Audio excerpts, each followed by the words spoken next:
আসসালামু আলাইকুম প্রিয় ফুটবল ফ্যান্স। বয়সভিত্তিক ফুটবলে আর্জেন্টিনার জন্য অসাধারণ একটা দিন।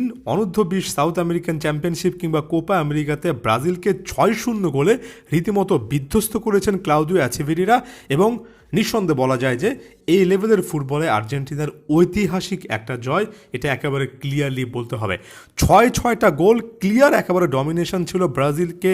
ডিফেন্ডিং চ্যাম্পিয়ন ব্রাজিলকে খুব একটা বেশি সুবিধা করতে দেখলাম না এবং এই জয়ের পেছনে একটা টিম এফোর্টের কথা বলতে হবে। সত্যিকার অর্থে একাধিক প্লেয়ার দুর্দান্ত ফুটবল খেলেছেন, তবে ক্লাউদিও এচেভেরি আরও একবার ব্রাজিলের বয়সভিত্তিক দলকে সামনে পেয়ে রীতিমতো সুপার ক্লাস পারফরমেন্স দিলেন। দুটো গোল করলেন, বাকি আরও দুটো গোলে কন্ট্রিবিউশন রাখলেন, অর্থাৎ 4টা গোলে ডিরেক্টলি কন্ট্রিবিউট করে ক্লাউদিও এচেভেরি একাই বড় রকমের একটা পার্থক্য তৈরি করে দিলেন। এবং তার পাশাপাশি ইয়ান সুবিয়াব্রে, অগাস্টিন রুবার্তো, আরও বেশ কয়েকজন ফুটবলার যারা কিনা এই লেভেলটাতে অনেক পরিচিত মুখ হচ্ছেন সাম্প্রতিক সময় পারফরমেন্সের মাধ্যমে, তারাও কিন্তু ক্লাউদিও এচেভেরির সঙ্গে যোগ দিয়েছেন এবং সেটা মিলিয়ে ব্রাজিলের বিপক্ষে যে জয়টা আর্জেন্টিনা পেয়েছে এই লেভেলের ফুটবলে, ওই যে বললাম সবচেয়ে সেরা একটা জয়, অনেক দিন ধরে মনে রাখার মতো একটা জয়।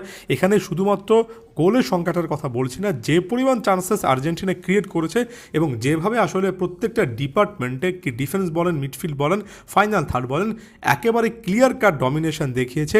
এটাই কিন্তু দিন শেষে আর্জেন্টিন ফ্যানদেরকে আশা যোগাবে, কারণ শুধুমাত্র জয় হলে একটা কথা ছিল, এটা পিওর ডমিনেশনের একটা জিনিস, এটা একেবারে প্রতিপক্ষকে ঘুরিয়ে দেওয়ার একটা মানসিকতা।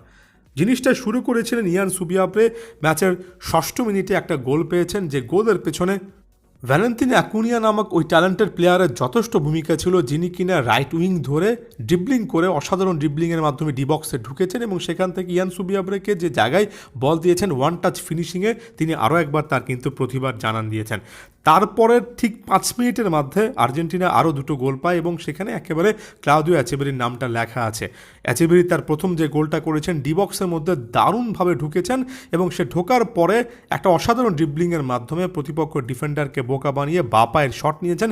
একেবারে ক্লিনিক্যাল ফিনিশিং, যেভাবে ফিনিশ করে এসেছেন, আসলে শুধুমাত্র এ লেভেলের গোলকিপার না, বিশ্বের বাঘা বাঘা গোলকিপারদেরও কোনো কিছু করার ছিল না। এর ঠিক কয়েক মিনিট পরে আরও একটা গোল এবং এখানেও ক্লাউদিও এচেভেরি ডিবক্সের রাইট বা সাইড থেকে ড্রিবলিং করে ঢুকে যেভাবে গোল করিয়েছেন, শুরুর দিকে মনে হচ্ছিল সেটা অগাস্টিন রুবার্তোর গোল, পরবর্তীতে সেটাকে একটা ওন গোল হিসেবে দেখলাম অফিসিয়াল প্ল্যাটফর্মে। তবে ওই যে বললাম, এখানে অগাস্টিন রুবার্তোর ওভারঅল পজিশন তার চেয়ে বেশি ইম্পর্টেন্টলি ক্লাউদিও এচেভেরির এই মুভমেন্টটা অনেক বেশি ভাইটাল ছিল। এই 3টা গোলের পরে ফার্স্ট হাফে আর গোল হয়নি। সেকেন্ড হাফে ফার্স্ট হাফের এই কন্টিনিউশনটা কিন্তু আমরা দেখেছি, একেবারে শুরু থেকেই খুব চড়া হয়ে আর্জেন্টিনা খেলেছে এবং তাই চতুর্থ গোলটার জন্য খুব একটা বেশি অপেক্ষা করতে হয়নি। ম্যাচের 52তম মিনিটের সময় অগাস্টিন রুবার্তো গোল পেলেন, যিনি কিনা বয়সভিত্তিক ফুটবলে যথেষ্ট নাম করা একজন ফুটবলার এবং এক্ষেত্রে আপনি ক্লাউদিও এচেভেরির একটা গুরুত্বপূর্ণ ভূমিকা পাবেন।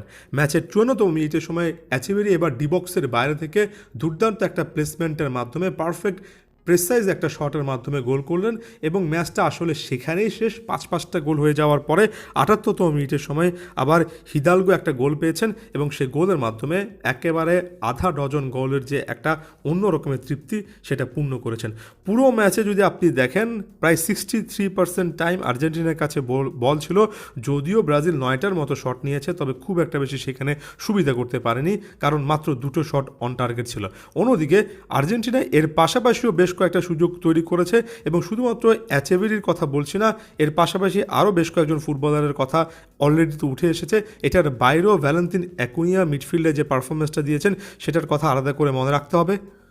রাইট ফ্ল্যাঙ্কে ক্যারিহো বা ক্যারিজো নামে যে প্লেয়ারটা খেলেছেন, তিনিও যথেষ্ট ইমপ্রেসিভ ফুটবল কিন্তু খেলেছেন।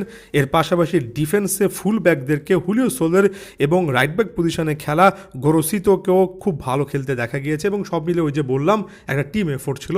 তবে এটার পুরো অংশ জুড়ে আরও একবার একজন সেন্টার অ্যাটাকিং মিডফিল্ডে ক্লাউদিও এচেভেরি কতটা ভয়ঙ্কর নাম বয়সভিত্তিক ফুটবলে, সেটা আমরা ক্লিয়ার কাটভাবে দেখতে পেলাম। আর্জেন্টিনার এই ম্যাচগুলো আরও বেশি করে কভার করার চেষ্টা করব, সামনে আরও অনেক ভিডিও আসবে, অবশ্যই ফুটবল ফ্ল্যাগের সাথেই থাকবেন। ধন্যবাদ সবাইকে।